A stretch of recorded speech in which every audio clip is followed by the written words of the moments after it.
lahat ng tatay sa buong mundo, Happy Father's Day sa ating lahat. Alright, let's rock and roll. Ayan, kahit Happy Father's Day, may gagawin tayo. Nakita mo yan, yan mga kagamitan natin para mag-wrap tayo ng ating stem. Ayan guys, may gagawin tayo ngayon. Gagawin natin ay mag-grap tayo. Grafting ng dragon fruit. So ito yung ano natin, sayo natin na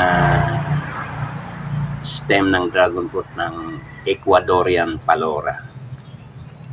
Bali ito siya, pag nagbunga, yellow yung ano niya, labas niya, yung loob niya, prutas niya, yellow yung labas, yung balat yellow, tapos yung laman puti. Isa sa mga pinakamatamis na prutas na dragon fruit ang Ecuadorian Palora.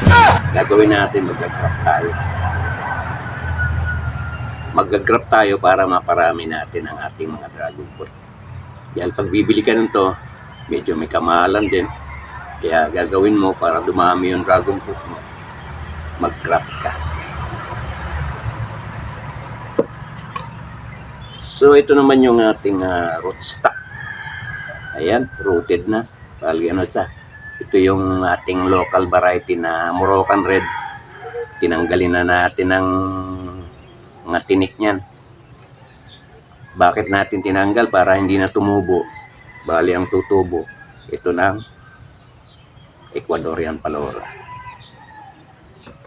So, ganito gagawin natin. Ayan, yung mga gamit natin, gunting.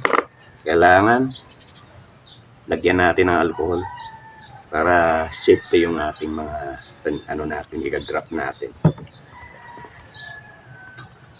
So, ayan siya. Bali, magpuputol tayo nito.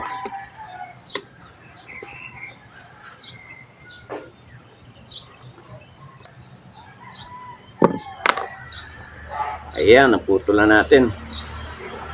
Bali, tatandaan nyo kung saan yung ibabaw, kailalim. Ito yung pinakailalim. Ito yung ano natin na ilalagay sa rootstock.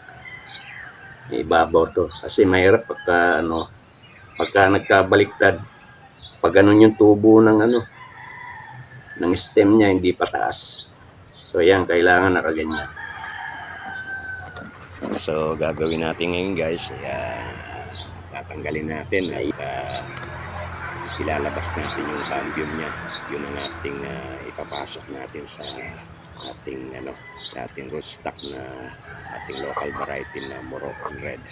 Ayan, kakayasin natin yan hanggang sa lumabas yung niya, yung cambium niya.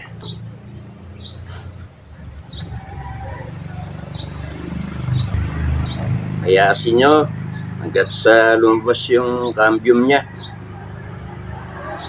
Ayan. Kayas-kayas lang.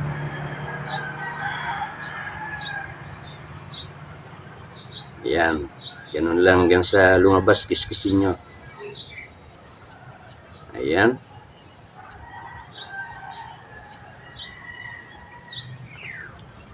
So ayan, lumabas na yung cambium niya. Yun ang ating ilalagay sa rootstock. So meron tayong pambutas dito. Lagyan din natin ng alcohol.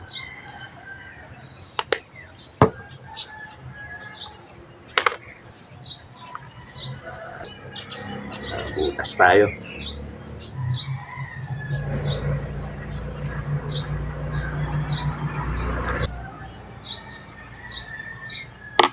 Taasan natin, lagay na natin tong So, ganun lang, tusok ko lang yung ganyan. Ayun.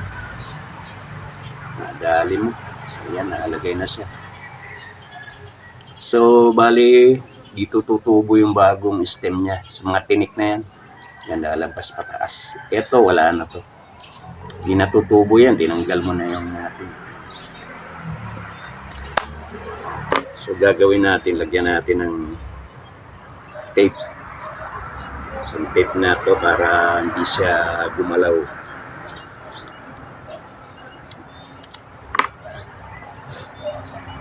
guys, lagyan natin.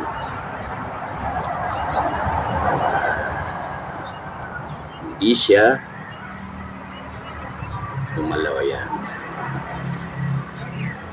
So, ayan na siya. Grafted na Ecuadorian Talura. Ayan.